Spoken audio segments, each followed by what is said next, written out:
Interculturalidad crítica y educación intercultural. Catherine Walsh. Entendemos interculturalidad como la posibilidad de diálogo entre las culturas. Es un proyecto político que trasciende lo educativo para pensar en la construcción de sociedades diferentes, en otro ordenamiento social. Consejo Regional Indígena de Cauca, 2004. Desde los años 90, la interculturalidad se ha convertido en un tema de moda, está presente en las políticas públicas y en las reformas educativas y constitucionales, y es eje importante tanto en la esfera nacional e institucional como en el ámbito intertransnacional, aunque se puede argumentar que esta tensión es efecto y resultado de las luchas de los movimientos sociales, políticos ancestrales y sus demandas por reconocimiento, derechos y transformación social. También puede ser vista a la vez desde otra perspectiva, la que la liga a los diseños globales del poder, el capital y el mercado. Este texto pretende explorar estos sentidos y sus múltiples de la interculturalidad, con énfasis especial en el campo educativo, para así hacer la distinción entre una interculturalidad que es funcional al sistema dominante y otra concebida como un proyecto político de descolonización, transformación y creación. Argumentaré que la educación intercultural en sí solo tendrá significación, impacto y valor cuando esté asumida de manera crítica como un acto pedagógico político que procura intervenir en la refundación de la sociedad, como decía Paulo Freire, 2004, y por ende en la refundación de sus estructuras que racializan, inferiorizan y deshumanizan. El presente trabajo está organizado en 3 partes. La primera se enfoca en la comprensión de la interculturalidad y sus múltiples aristas, vista desde 3 perspectivas distintas. La segunda parte hace un recorrido del uso de la interculturalidad en la educación y las políticas educativas, desde la educación intercultural bilingüe y las reformas multiculturalistas de los 90 hasta las nuevas políticas emergentes de la educación intercultural del siglo XXI, incluyendo las que, por un lado, adelantan el proyecto neoliberal y por el otro, enlazan la refundación educativa como la refundación estatal. Finalmente, la tercera y última parte intenta profundizar el entendimiento de la interculturalidad crítica como un proyecto político-social, epistémico-ético y como una pedagogía decolonial, dando pistas para una praxis distinta. 1. Hacia una comprensión de la interculturalidad.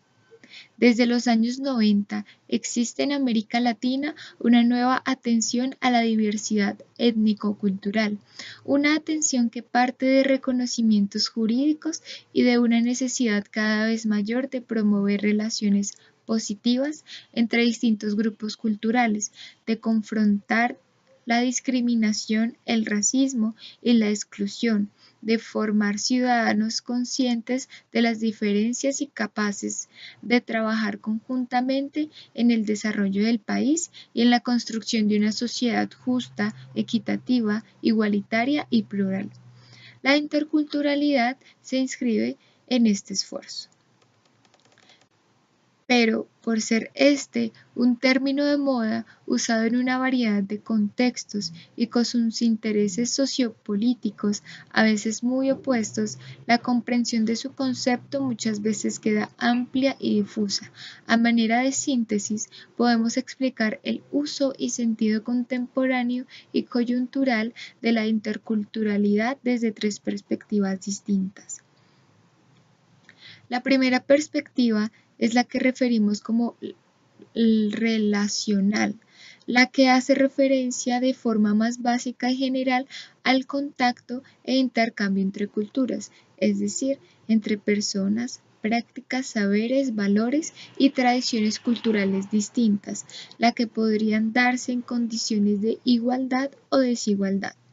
De esta manera, se asume que la interculturalidad es algo que siempre ha existido en América Latina, porque siempre ha existido el contacto y la relación entre los pueblos indígenas y afrodescendientes, por ejemplo, y la sociedad blanco-mestilla criolla, evidencia de lo cual se puede observar en el mismo mestizaje, los sincretismos y las transculturaciones que forman parte central de la historia y naturaleza latinoamericana caribeña. No obstante, el problema con esta perspectiva es que típicamente oculta o minimiza la conflictividad y los contextos de poder, dominando y colonialidad. Continúa en que se lleva a cabo la relación. De la misma forma, limita la interculturalidad al contacto y a la relación, muchas veces a nivel individual, encubriendo o dejando de lado las estructuras de la sociedades políticas, económicas y también epistémicas que posicionan la diferencia cultural en términos de superioridad e inferioridad. Por eso mismo, es necesario problematizar y ampliar la perspectiva relacional considerando dos perspectivas adicionales que dan contexto y sentido al uso de la palabra y concepto de interculturalidad en la coyuntura actual, evidenciando a la vez sus significados, usos, intencionalidades e implicaciones sociales y políticas. A nuestra segunda perspectiva de interculturalidad la podemos denominar funcional. Siguiendo los planteamientos del filósofo peruano Fidel Tubino, 2005, aquí la perspectiva de interculturalidad se enraiza en el reconocimiento de la diversidad y diferencias culturales, con metas a la inclusión de la misma al interior de la estructura social establecida. Desde esta perspectiva, que busca promover el diálogo, la convivencia y la tolerancia, la interculturalidad es funcional al sistema existente. No toca las causas de la asimetría y desigualdad sociales y culturales. Tampoco cuestiona las reglas de juego, por eso es perfectamente compatible con la lógica del modelo neoliberal existente. Tubino, 2005. Esto forma parte de lo que varios autores han definido como la nueva lógica multicultural del capitalismo global. Una lógica que reconoce la diferencia sustentando su producción y administración dentro del orden nacional, neutralizándola y vaciándola de su significado efectivo, volviéndola funcional a este orden y a la vez a los dictámenes del sistema mundo y a la expansión del neoliberalismo. Muyulema, 1998. En este sentido, el reconocimiento y el respeto a la diversidad cultural se convierte en una nueva estrategia de dominación que apunta no a la creación de sociedades más equitativas e igualitarias, sino al control del conflicto étnico y a la conservación de la estabilidad social con el fin de impulsar los imperativos económicos del modelo neoliberalizando de acumulación capitalista ahora, incluyendo a los grupos históricamente excluidos en su interior. Sin duda, como discutiremos más adelante, la ola de las reformas educativas y constitucionales de los 90, las cuales reconocen el carácter multiétnico y plurilingüístico de los países e introducen políticas específicas para los indígenas y afrodescendientes, son parte de la lógica multiculturalista y funcional. La tercera perspectiva, la que asumimos aquí, es la de la interculturalidad crítica, Con esta perspectiva, no partimos del problema de la diversidad o diferencia en sí, sino del problema estructural colonial racial, es decir, de un reconocimiento de que la diferencia se construye dentro de una estructura y matriz colonial del poder racializado y jerarquizado, con los blancos y blanqueados en la cima y los pueblos indígenas y afrodescendientes en los peldaños inferiores. Desde esta posición, la interculturalidad se entiende como una herramienta, como un proceso y proyecto que se construye desde la gente y como demanda de la subalternidad, en contraste a la función que se ejerce desde arriba, apuntala y requiere la transformación de las estructuras, instituciones y relaciones sociales, y construcción de condiciones de estar, ser, pensar, conocer, aprender, sentir y vivir distintas. La interculturalidad entendida críticamente aún no existe, es algo por construir.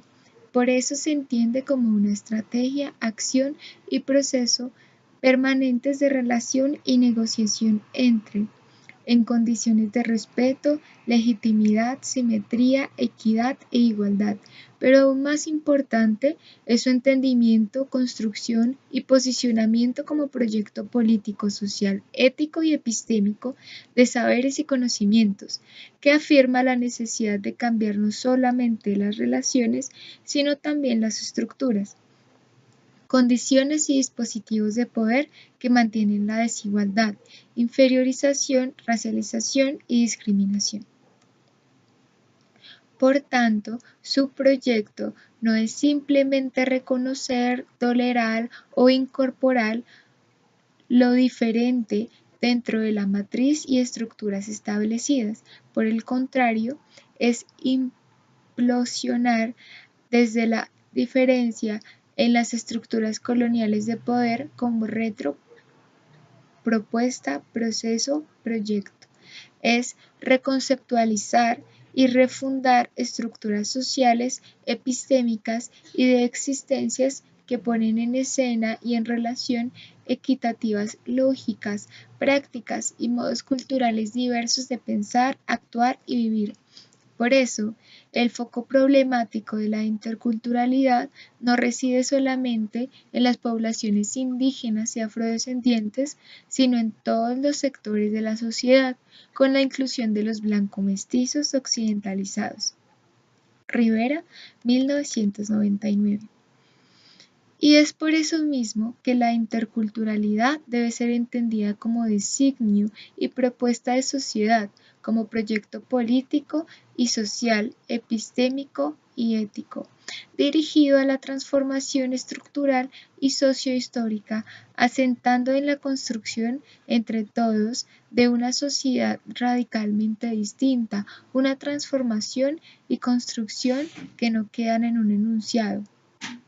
El discurso o la pura imaginación, por el contrario, requieren de un accionar en cada instancia social, política, educativa y humana. Pero antes de explorar cómo un poco más de la profundidad la interculturalidad como proyecto político y de sociedad, veamos los antecedentes pasados y presentes del término y concepto en el campo educativo. 2. Interculturalidad, educación intercultural y políticas educativas.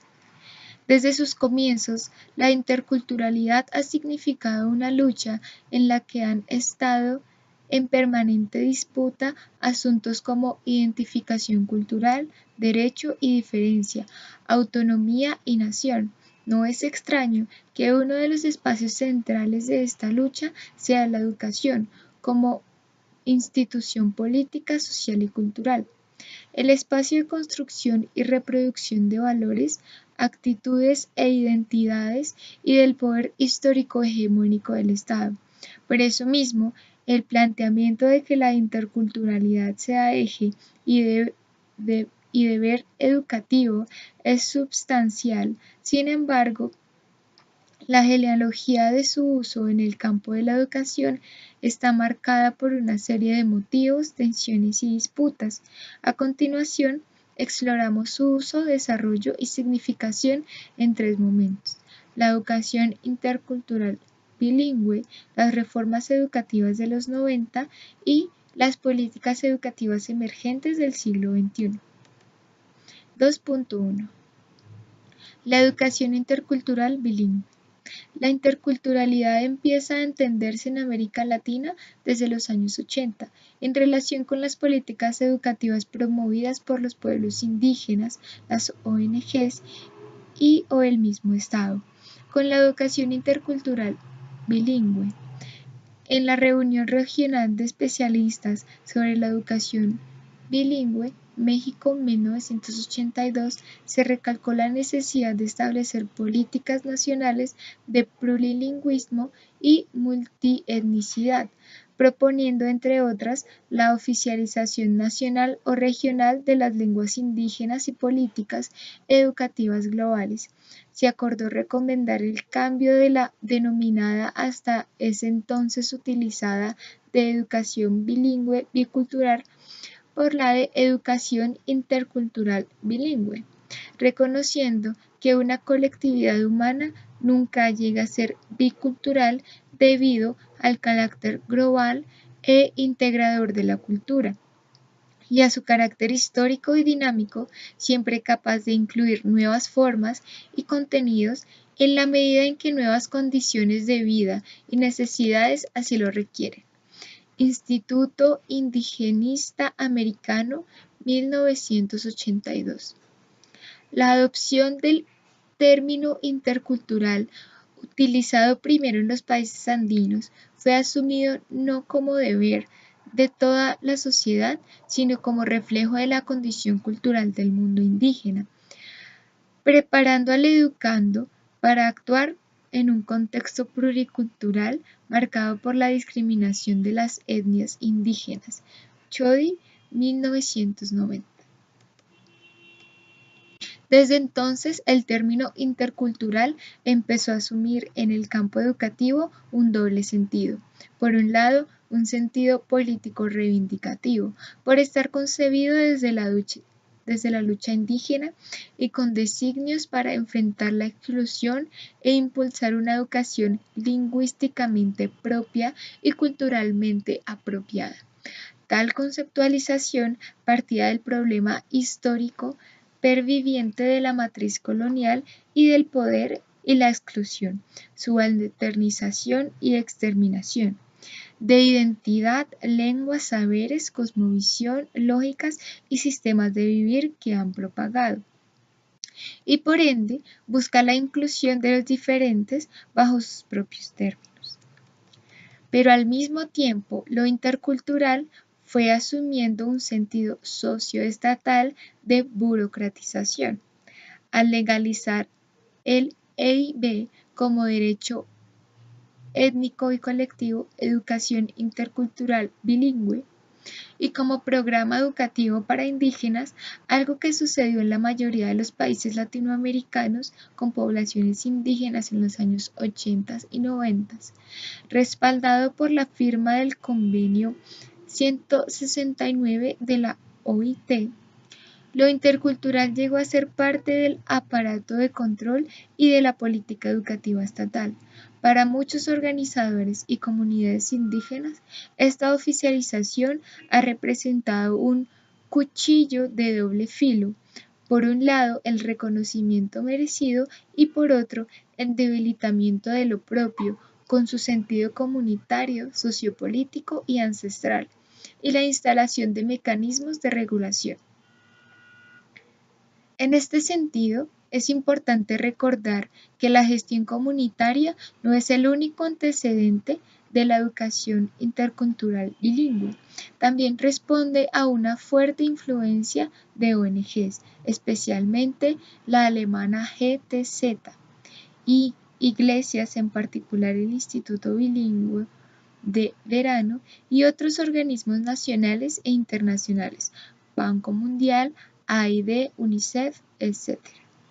Muchos de ellos con intereses aliados pública o primadamente, a los del Estado y con fines sociopolíticos y culturales muy distintos a los de las comunidades y organizaciones indígenas. Dentro de la educación intercultural bilingüe, lo intercultural ha sido entendido principalmente en términos lingüísticos y con una sola direccionalidad, desde la lengua indígena hacia la lengua nacional. Y es esta direccionalidad la que le da un sentido de transición.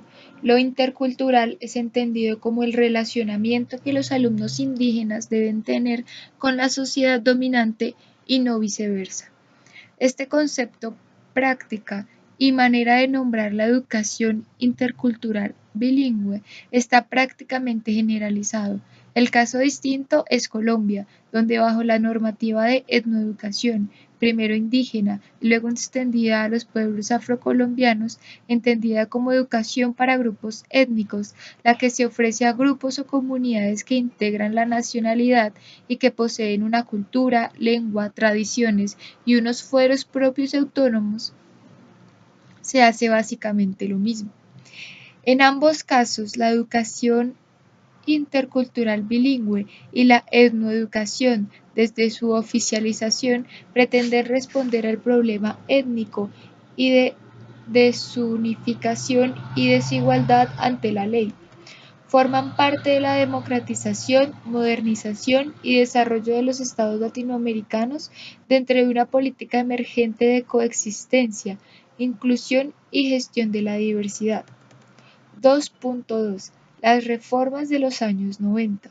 En los años 90, esta política emergente logró consolidarse en prácticamente todos los países latinoamericanos dentro de sus reformas constitucionales.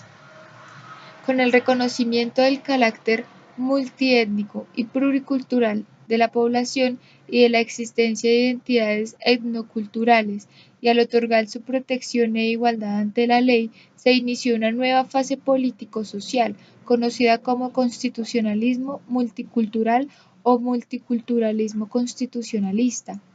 De hecho, tales cambios fueron resultado de las demandas y luchas de los movimientos sociales, particularmente de los movimientos indígenas, tanto a nivel nacional como internacionalmente, en el campo de sus derechos. No obstante, también deben ser vistos como constitutivos de los designios del proyecto neoliberal que al inicio de los 90 tomó fuerza en Latinoamérica, incluir a todos, abarcando a los sectores históricamente excluidos dentro del mercado, asegurando con esta inclusión de los excluidos su apaciguamiento.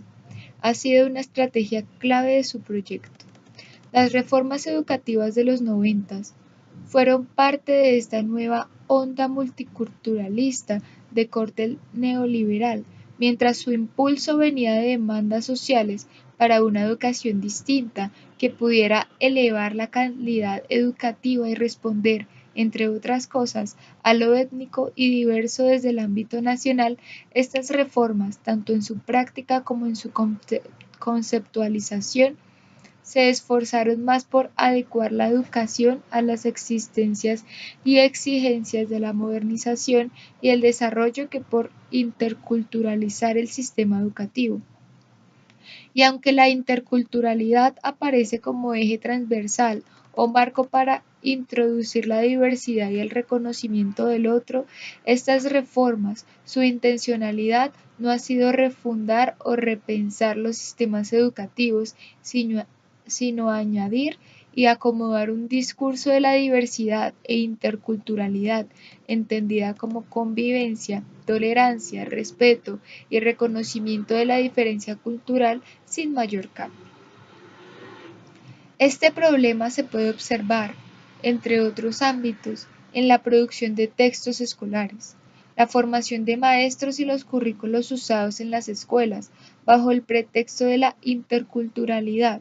Los editores de libros escolares asumen una política de representación que, mientras incorpora imágenes de indígenas y negros, refuerza estereotipos y procesos coloniales de racialización. Granada, 2004.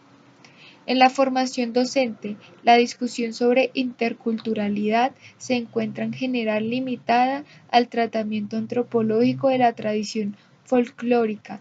En el aula, las aplicaciones es marginal al máximo.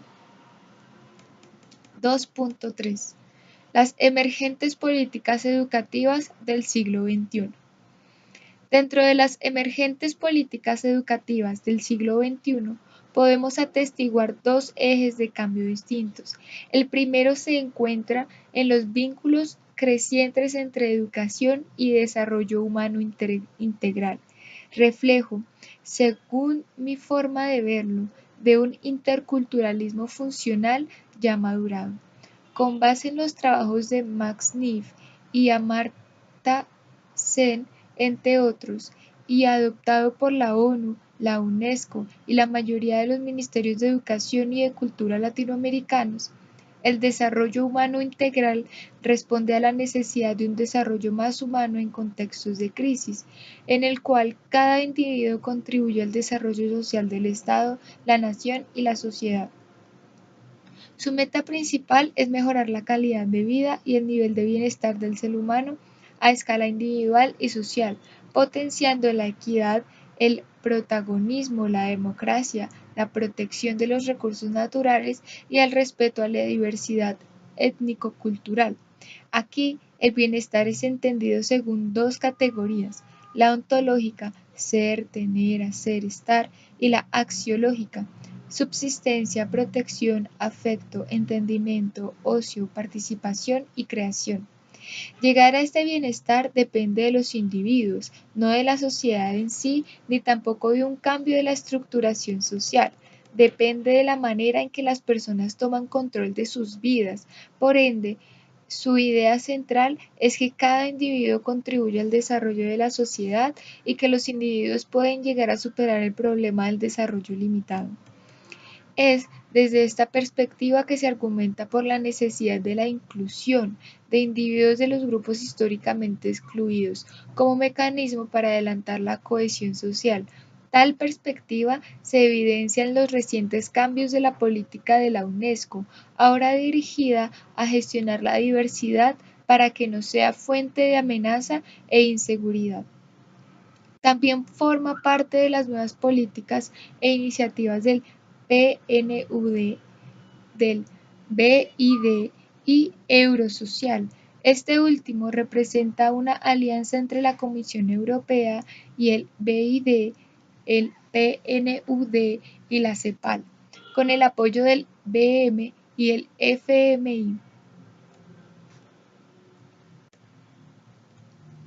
Enfocada en adelantar y asegurar la cohesión social por medio de la inclusión.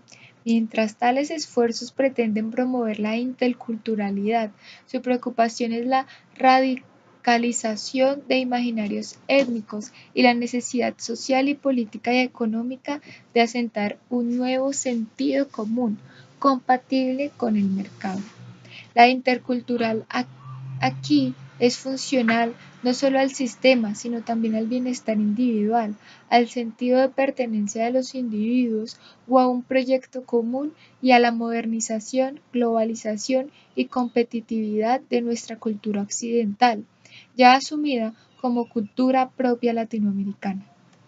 El segundo eje de cambio se define dentro de las nuevas políticas que tratan de afianzar una educación universal, única y diversa para alcanzar la igualdad e incorporar plenamente la diversidad. Así, en varios países de la región se empieza a establecer leyes para crear un sistema denominado educación intercultural. México fue uno de los primeros en plantear, en el 2001, un nuevo modelo educativo desde la primaria hasta la universidad, en el que se estudie y se privilegie la interculturalidad. La creación de universidades interculturales por parte de los estados mexicanos desde el 2003 es parte de tal iniciativa. Sin embargo, en su conceptualización podemos atestiguar la continua asociación de lo intercultural con lo indígena. Según su decreto de creación 10 de diciembre del 2003, las universidades interculturales mexicanas tienen la función de impartir programas de educación superior y formar a profesionistas comprometidos con la valoración, estudios, la investigación y la enseñanza de la lengua y culturas indígenas, es decir, son universidades pensadas para indígenas y para abordar temas indígenas. La cuestión entonces es por qué no llamarlas indígenas en vez de interculturales. Al parecer, la comprensión de lo intercultural aún sigue estando centrada en el indígena, aunque existe el reconocimiento de que la educación intercultural es para todos. Su propuesta fácilmente termina siendo poco más que la incorporación de asignaturas relacionadas a la diversidad lingüística y cultural. Pensar la educación intercultural como proceso de estudio y aprendizaje interepistémicos aún parece estar lejos, en la mayoría de los países, de una nueva práctica y política educativa. Mientras que esfuerzos como la Cátedra de Estudios Afrocolombianos, que pretende hacer obligatorio el estudio sobre lo afrocolombiano en todas las escuelas colombianas, podrían ser vistos como avances, su incorporación, aún muy limitada a nivel nacional, sea como materia étnica y no como base para pensar con los conocimientos, las historias, memorias y actualidades de la Colombia de descendencia africana. Inclusive en Venezuela, donde desde el 2007 se abre una discusión sobre el diseño curricular bolivariano, considerando tanto a los pueblos indígenas como a los afrovenezolanos, que conforman aproximadamente el 30% de la población, la educación intercultural se mantiene solo como subsistema y como eje integrador. La educación intercultural atiende la educación integral de los pueblos y comunidades indígenas y afrodescendientes desde los contextos de coexistencia, de convivencia cultural, teniendo como punto de partida la educación propia. Díaz, 2009. Y aunque este paso, histórico en el caso venezolano y parte de la Constitución de 1999, es fundamental, también es necesario extender lo intercultural al contexto de repensar, refundar y descolonizar lo nacional, algo que aún no ocurre. Tal vez Bolivia y Ecuador representen casos distintos por sus planteamientos, que giran alrededor de la transformación, refundación y descolonización del sistema. Así pretenden procurar la concepción y práctica de los principios de interculturalidad y plurinacionalidad en el sistema educativo nacional, alentar la descolonización educativa y definir una política nacional de educación que pretende acabar con el problema estructural de la diferencia y desigualdad como problema, para así construir una sociedad más equitativa y justa.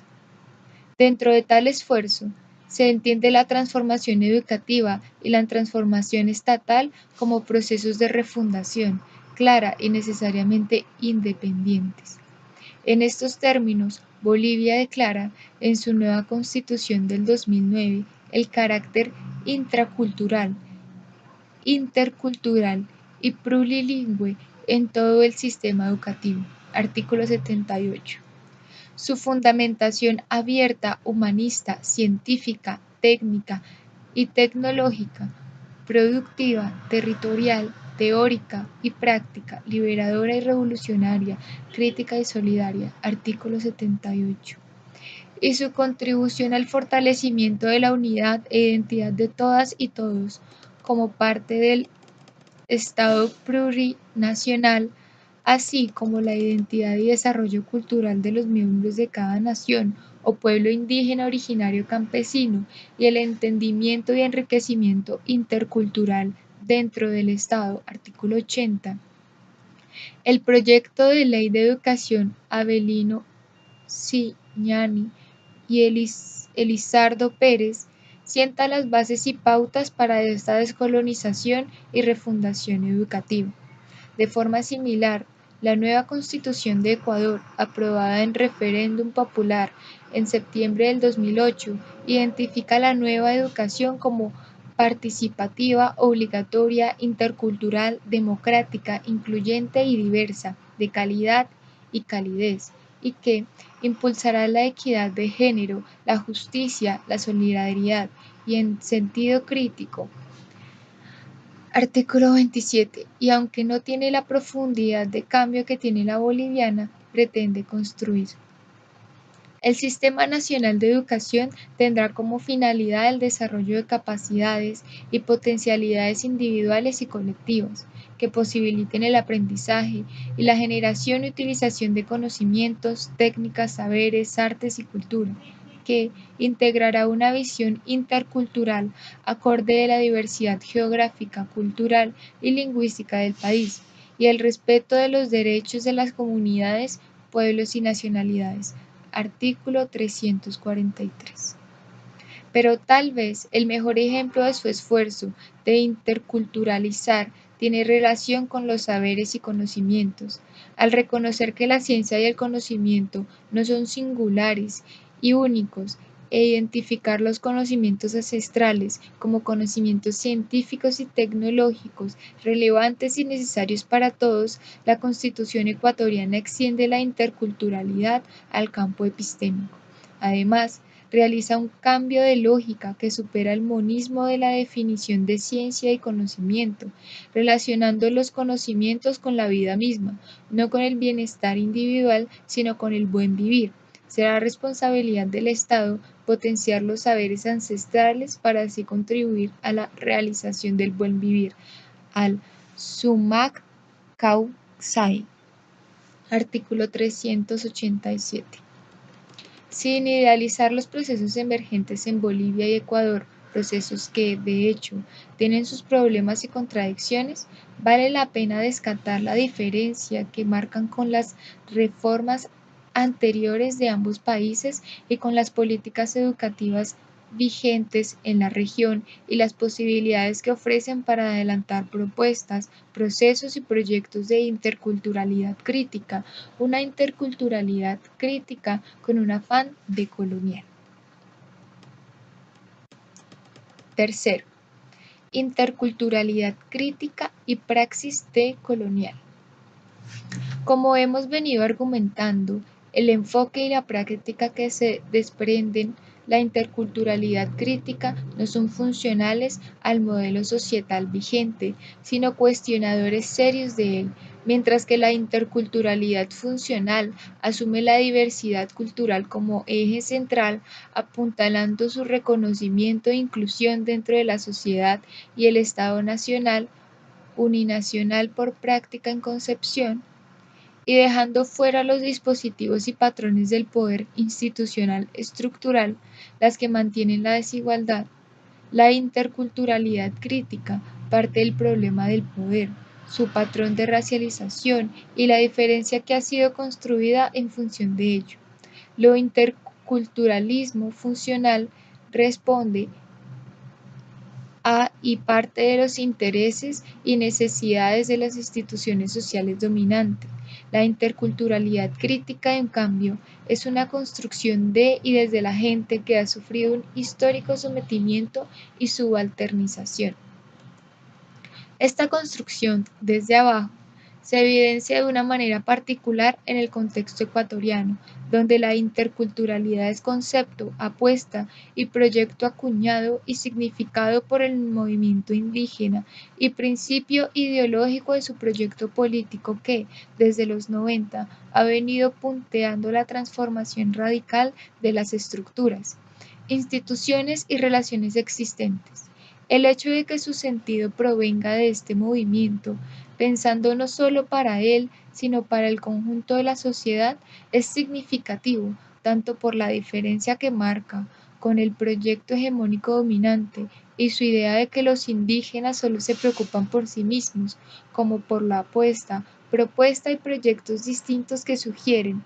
Son aquellos que ensanchan e involucran en alianzas sectores que, de igual forma, buscan alternativas a la globalización neoliberal y a la racionalidad occidental y que buscan tanto para la transformación social como por la creación de condiciones de poder, saber y ser muy distintas. Pensaba de esta manera, la interculturalidad crítica no es un proceso o proyecto étnico, ni tampoco un proyecto de la diferencia en sí. Más bien, como argumenta Adolfo Albán, 2008, es un proyecto que apunta a la reexistencia y a la vida misma, hacia un imaginario otro y una agencia otra de convivencia, de vivir con y de sociedad. Recordar que la interculturalidad crítica tiene sus raíces y antecedentes en las discusiones políticas propuestas en escena por los movimientos sociales resalta su sentido contrahegemónico, su orientación con relación al problema estructural colonial capitalista y su acción de transformación y creación. El Grupo del Trabajo del Foro Latinoamericano de Políticas Educativas, FLAPE, Colombia, también hace este recordatorio. En esta tradición de los movimientos sociales, la interculturalidad aparece como parte del discurso político y reivindicativo de poblaciones afectadas por el desarrollo del capitalismo vía despojo de la tierra, por la ocupación de sus territorios por colonos, portadores de otras tradiciones y valores culturales, por el desplazamiento de sus lugares de origen hacia otros territorios, particularmente las grandes ciudades, en donde se estructuran complejos culturales multiétnicos, pluriregionales, intergeneracionales, de género, de oficio, etc. Plantean retos difíciles de resolver mediante los mecanismos tradicionales de la democracia transformista que caracteriza nuestro régimen social y político. Ha sido la ubicación de estas luchas emancipatorias y de resistencia de los pueblos indígenas y afros en América Latina y de sus desarrollos en los nuevos contextos nacionales e internacionales, la que actualiza la división y nos obliga a precisar sus contenidos. Grupo de Trabajo FLAP y Colombia 2005.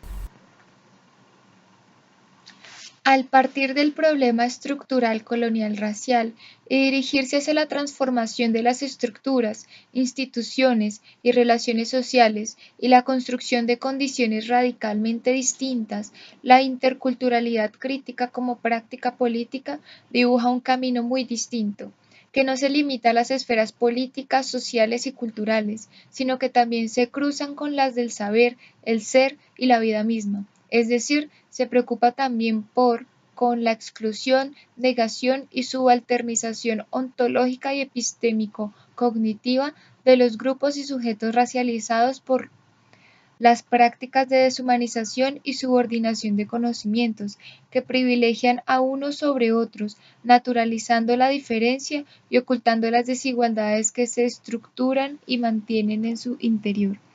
Pero, y adicionalmente, se preocupa por los seres y saberes de resistencias, insurgencias y oposición que persisten a pesar de la deshumanización y subordinación.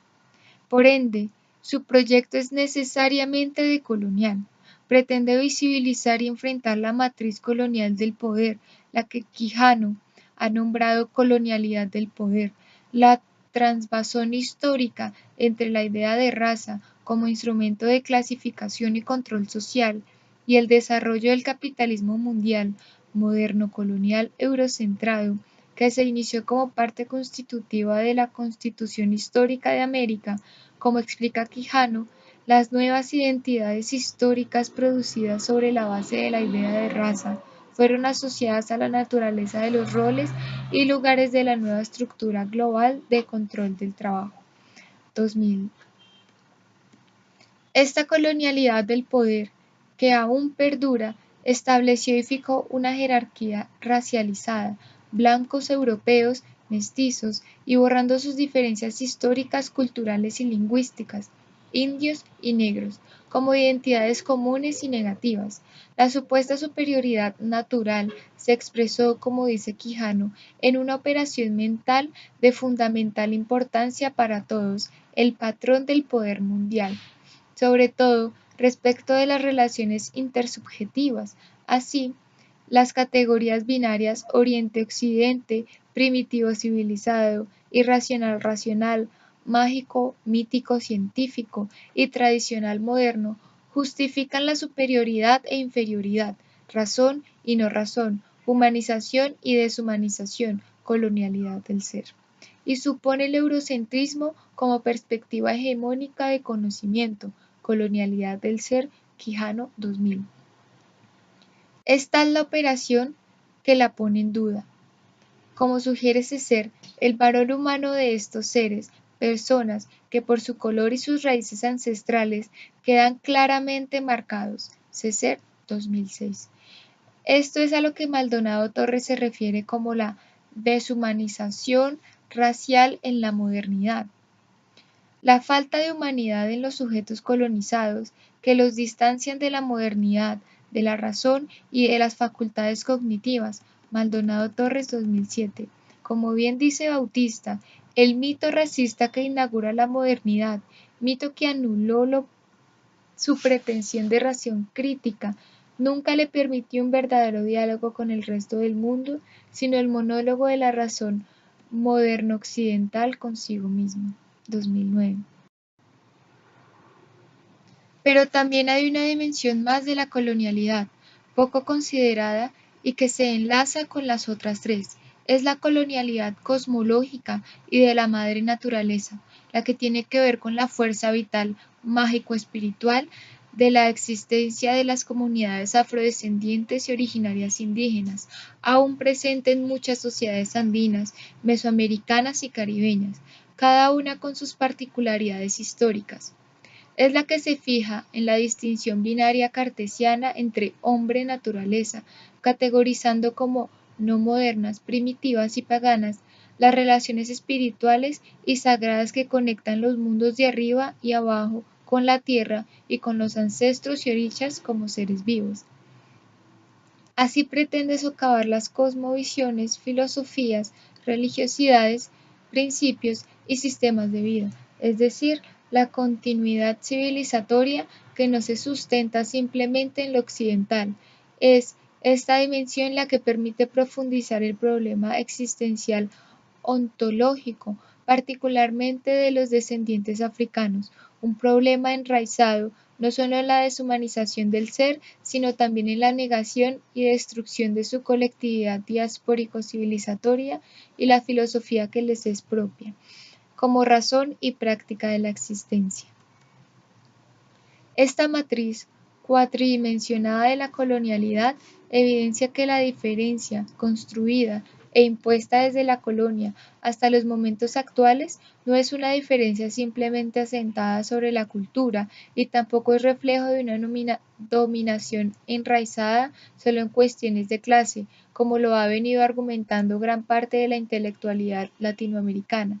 Más bien, la matriz de la colonialidad afirma el lugar céntrico de raza, racismo y racialización como elementos constitutivos y fundamentales de las relaciones de dominación y del capitalismo mismo.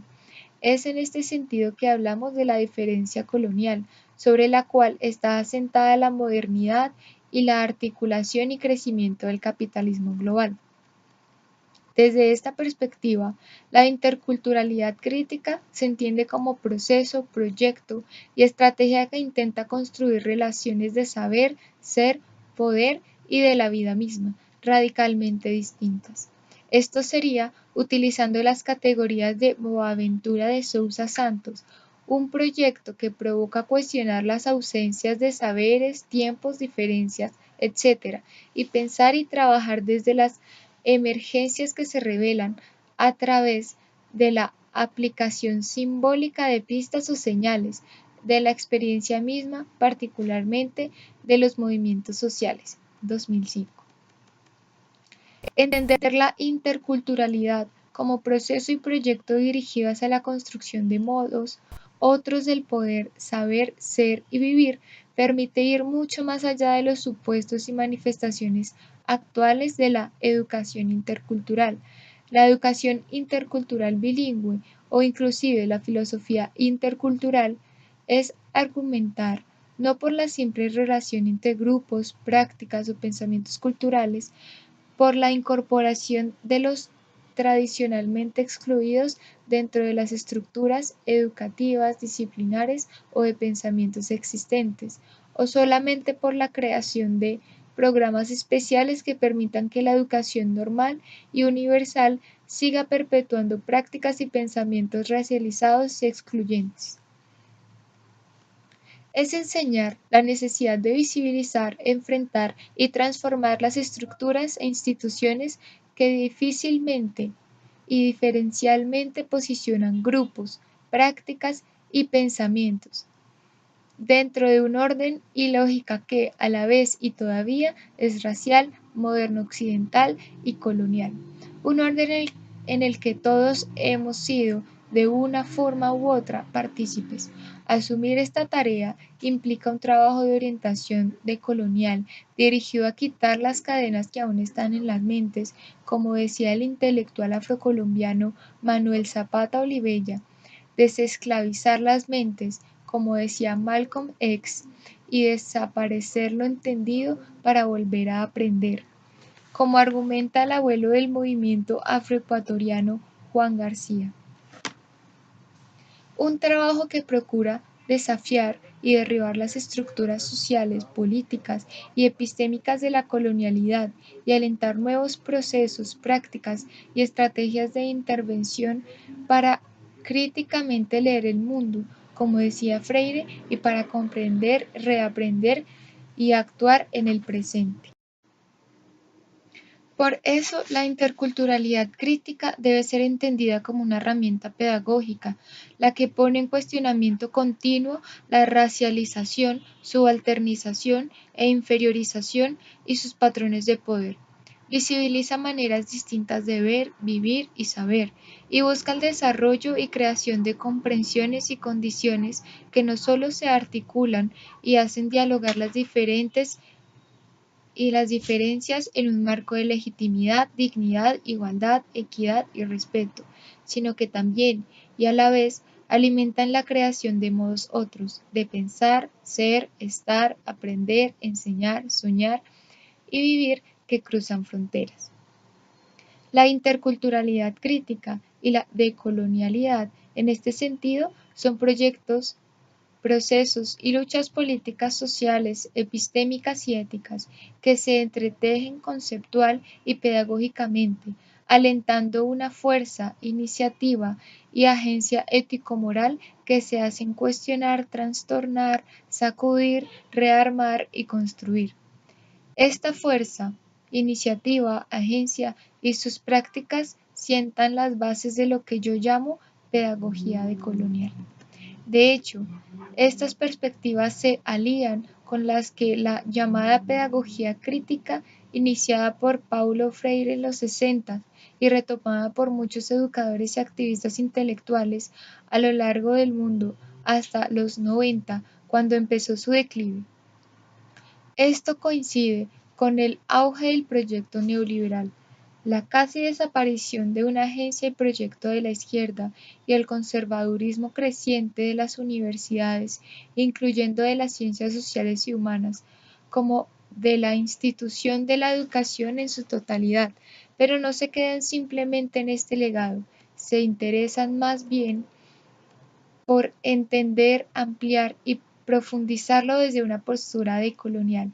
En este sentido, y ante los cambios ocurridos en América Latina y el Caribe hoy, parece esencial tomar con seriedad el llamamiento que hizo Frantz Fanon, intelectual, el afro-martinico, muy importante en el pensamiento de Freire, a una pedagogía para construir una nueva humanidad cuestionadora.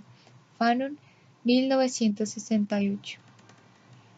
Nos referimos a una praxis pedagógica crítica, intercultural y decolonial que pretende pensar no solo desde las luchas de los pueblos históricamente subalternizados, sino también con sujetos, conocimientos y modos distintos de estar, ser y vivir, dando un giro a la uninacionalidad y monoculturalidad fundantes de la empresa educativa y su razón moderno occidental capitalista para dar centralidad más bien a la vida y por ende al trabajo aún incompleto de la humanización y descolonización. Como decía Fanon, la descolonización que se propone cambiar el orden del mundo es un programa de desorden absoluto, un proceso histórico aportando por nuevos hombres, un nuevo lenguaje, una nueva humanidad. 1961. Este es el desafío y proyecto que apuntala la interculturalidad crítica, desafío y proyecto que deben provocar una serie de consideraciones, preocupaciones y cuestionamientos ante las actuales conceptualizaciones prácticas y políticas educativas. ¿Educar para qué? ¿Con qué propósitos y bajo qué visiones de país y sociedad? Estas preguntas, entre otras, constituyen el fondo de este artículo y de la organización de este seminario. Asumirlas desde una postura consciente y consciente de compromiso y de praxis más allá de los debates de estos días y dentro de lo cotidiano, es emprender un camino hacia nuevos designios históricos y horizontes decoloniales.